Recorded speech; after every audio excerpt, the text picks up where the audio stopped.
Hello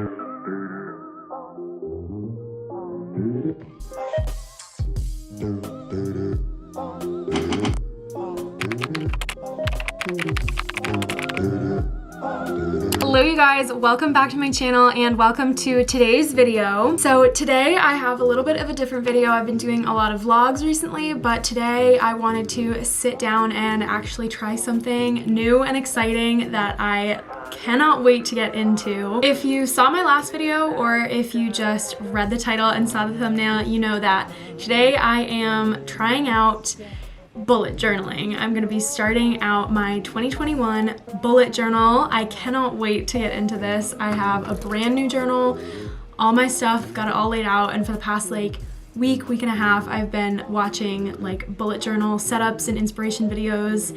I've been all over Pinterest, so I'm like really ready and excited to get into this. So I've actually never successfully kept a bullet journal before. I've never successfully kept any kind of journal before, but I do want to try it for 2021 and try to like make it one of my goals. One of my resolutions for 2021 is to spend less time on my phone, and I think the way that I'm going to achieve that is by having other hobbies and things that I can do instead of being on my phone. And I want one of those things to be journaling and like spending time working on my bullet journal. I want that to be like one of my cool hobbies. So that's the goal of today's video. I have my stuff all laid out in front of me and I've been practicing all afternoon on like my color scheme and different doodles that I want to do, and I think I have it all picked out and everything ready to go. So the only thing left to do is to actually start the journal. Okay, so first I am going to just quickly list off the materials that I'm going to be using because I am a super beginner bullet journaler, so all of the things that I'm using I either already had or got at Michael's craft store for really cheap. So the first thing you need, of course, is the bullet journal itself. I am using this black one. It's got this soft, like, faux leather cover. It's got dotted paper. There were a bunch of different options. So the paper is dotted, and that's what it looks like. They had a bunch of different options at Michael's, and these were super inexpensive. This one was like $8.99, I think. So really affordable, good option. And funny story that I'll actually tell once I start doing the setup. I'll tell it in a voiceover so you don't just have to look at my face the whole time. But moral of the story, always get your journal knockoff, not name brand, because it's the same exact thing. It's literally the same thing. More on that later. I am also using, for my colors, I'm using the Crayola Super Tips washable markers. I have the 50 pack. I didn't buy these specifically for journaling. I just had these before. And then you'll see my color scheme a little bit later on, but if you follow my Instagram, you know that recently I've been into pink and brown a lot, so that's kind of a sneak peek for what I'm going for. Then I will also be using a couple different pens for writing and stuff. I will have the Sharpie S-Gel black pen in the size 0.7.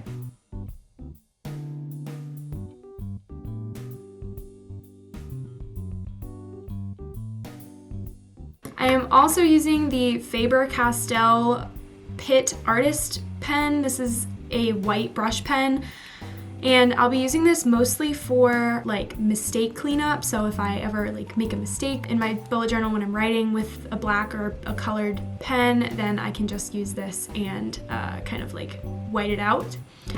And then I also have the Micron Pigma liner, Micron liner in black. I have this in other colors as well, but the black is the one I'll be using the most. I have this in 0.45 millimeters. So this is also something I'll be using if I need something more like inky rather than like a gel pen. I'm using them both. I'm gonna trade them off and see which one I like better. And then also something I got at Michael's that I didn't even intend to get for my bullet journal, but it ended up working out, were these brown paper envelopes.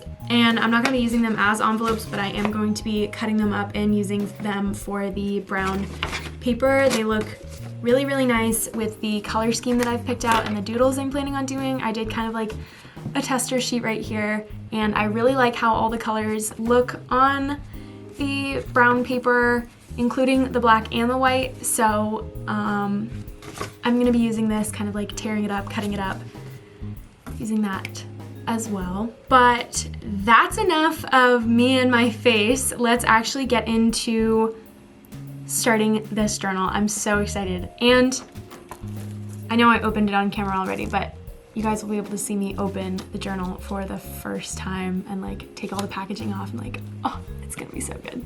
So without further ado, let's get into starting my 2021 bullet journal.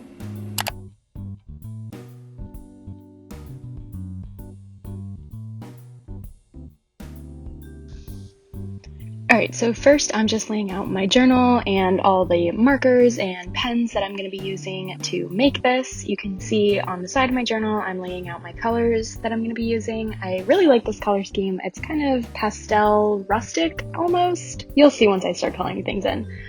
But my journal actually had a built-in index in the first couple of pages, so I'll be filling that in once the journal has pages filled out. But I'm skipping those for now and starting on the first blank page. Here you can see I just traced a roll of masking tape, the inside, and I just use that as a circle stencil, and now I'm kind of doodling little flowers and a wreath kind of like made of leaves and different plants. And then I'm going in, once I've sketched everything, and filling it all in with marker and pen and making it more permanent. And I just wrote "Welcome 2021" in this little wreath as my first page because I thought it would be so cute to just kind of welcome the new year with its own dedicated page before I really jump into everything that I'm going to be doing in this journal. Then I'm kind of going for a non-perfect theme throughout this whole thing, and one of the ways I wanted to show that was with the way that I colored my flowers and my little doodles. So I really like it when the outline on a drawing and the color don't necessarily match up. It kind of makes it look like you colored outside the lines a little bit. I think it's a really cute technique and I wanted to use it in this journal. So you can see here that I am coloring the roses first over the pencil and then going in and outlining with my Sharpie S-Gel pen just to give it that imperfect look. And then I'm going over the leaves that I drew and the little vines and all of those things that make up the wreath with my pen and making it just this cute little floral wreath. Pretty doodly, not perfect, but I am really happy with the way it turned out. And finally, I'm going in and erasing all of my pencil marks, and I'll go in with my green marker and color in the leaves. And like I did with the flowers, they're not perfect, they're not within the lines, they're kind of that like messy, non-perfect style that I'm going for with this journal.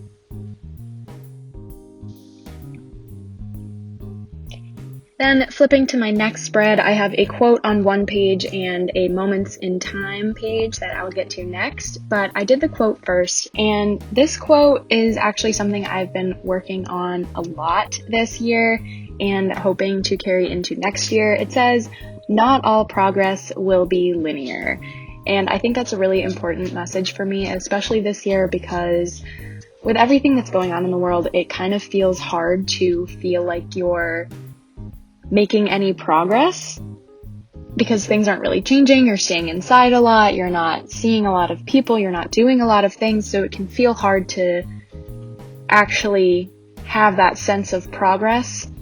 But you are making progress, and it was important for me to remind myself that not all progress is linear. It's not going to feel like, okay, I did this, now I can move on to the next step and the next step. It's not a straight line, so I wanted to include that in my journal because that was a really important message for me to understand. Then I'm just going in with a couple of doodles on this page. I have a little graph that I'm working on that has a non-linear progression that I'll actually color in a little bit later.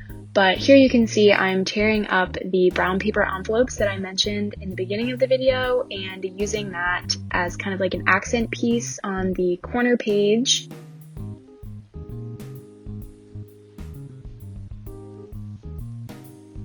And I just used some double-sided tape to stick that down. I do have glue sticks and I could use those, but I find that glue sticks don't dry very well, like they don't dry in time, so I just used the double-sided tape because that's what I had. And then here you can see I'm just drawing little quotation marks at the top and bottom of the quote, and I will go in and finish my little doodles. It's kind of off screen right now, I apologize for that, but you'll see it in a second. I drew little check boxes like you would make if you made like a to-do list and you check things off. I thought that was a kind of a cute representation of linear progress. It's like getting things done, so I put that next to linear, and then right under that what I'm working on is also a little like faux to-do list. And these are things I just think of when I think of progress, so I doodled those on there. And then lastly, I'm working on the little non-linear progression graph, and I just doodled a little heart in the middle of it and colored that in with my pink. So that's that page. I thought it was really cute, and it's a nice reminder of everything that I need to remember going into the new year. Moving on to the opposite page, I'm calling this page Moments in Time, and then I left a space for every month of the year. And I thought this would be a fun page to do because I don't know what's going to happen in 2021. I don't know what events are going to go down. I don't know what people I'm going to meet, what things are going to happen. And I thought it would be fun to have this page right at the beginning so I could come in and write any important people that I meet, important things that I do. Anytime anything big happens, I would just come in and write it under that month that it happened in. It's kind of like a time capsule, kind of like a future log. I know some bullet journalers use the term future log, but I prefer moments in time. I just thought that was a little bit cuter. Then I'm just going in and writing the name of the month on every one of those little lines that I made, and this is also a better look at the color scheme that I'm using. It's that pink and the green, which I'm using on all my florals, and then a nice kind of brown color. It's similar to the brown paper that I'm using, and then just a nice gray. But I really like this page, and I'm excited to fill it in with all the exciting things I do this year.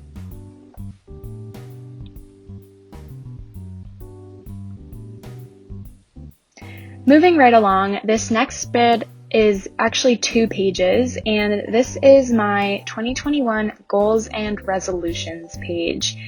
And I left a lot of space in these boxes because I wanted this to be a 2-page spread, but I do not expect to fill up every single box. I think that would be ridiculous to think that I could fill up all of the 4 boxes that I made with resolutions in each of the categories. So I don't expect myself to fill in all those boxes. I just left the space because I thought it would be more aesthetically pleasing. And then here I'm just using a ruler to fill in the boxes that I made. You can see more clearly now how big the boxes are, and like I said, I'm not planning on filling in the entire box. Don't worry.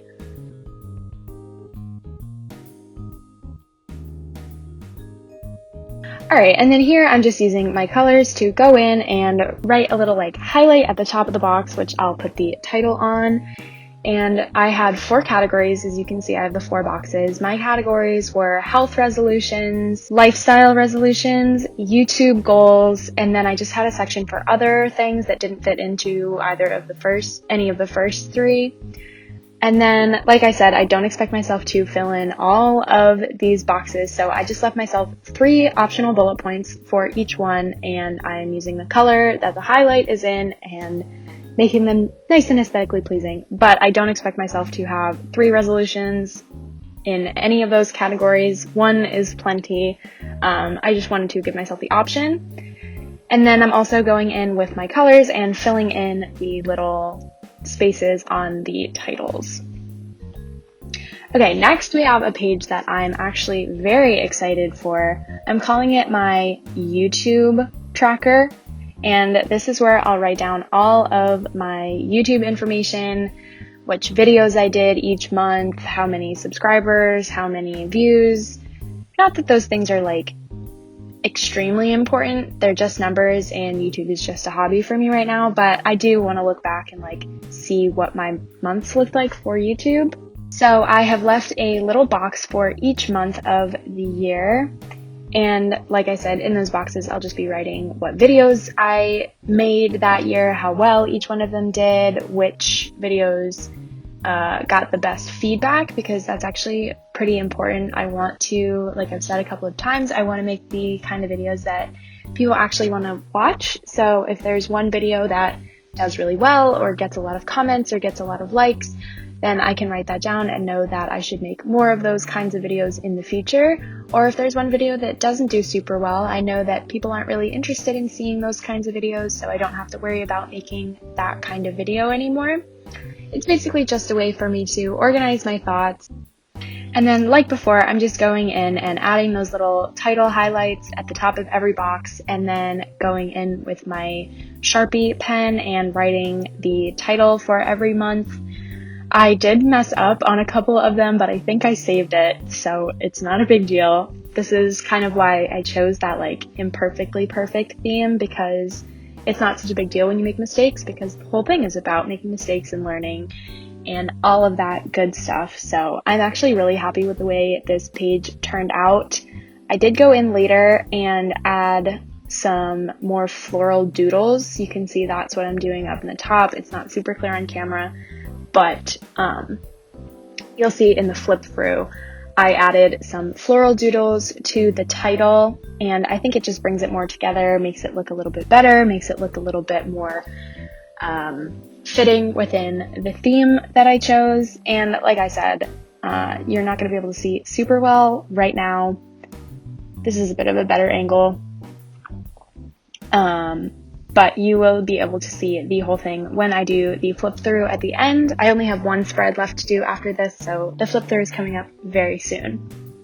Okay, and now I'm flipping to the final spread that I'm doing in this video.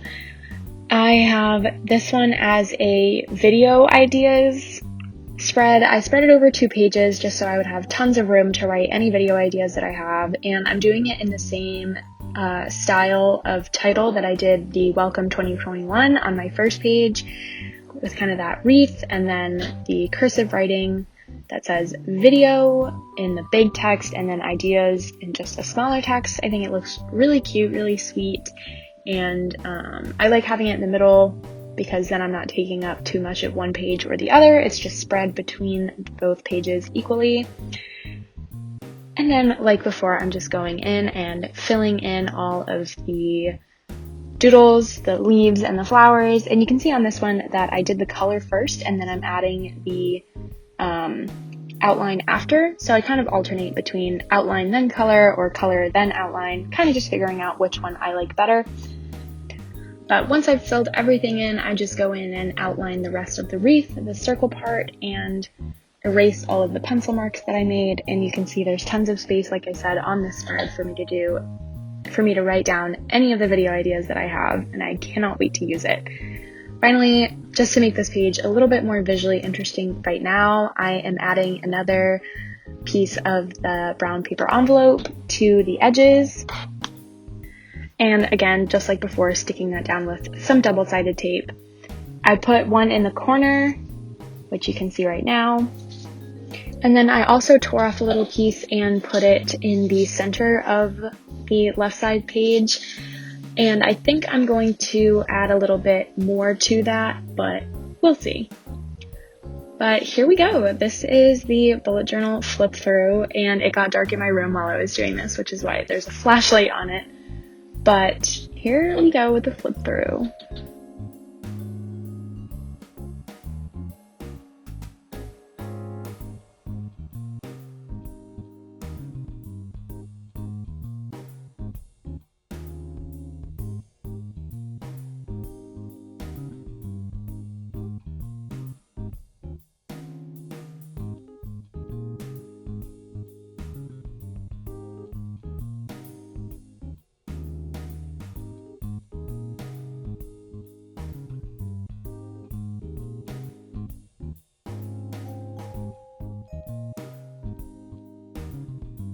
Alright you guys, so that's pretty much everything I'm doing with my bullet journal today. I'm so excited to actually get into it and start using it as a daily planner and all of that stuff. But today was just set up, and I'm super happy with how it's going so far and how it turned out today.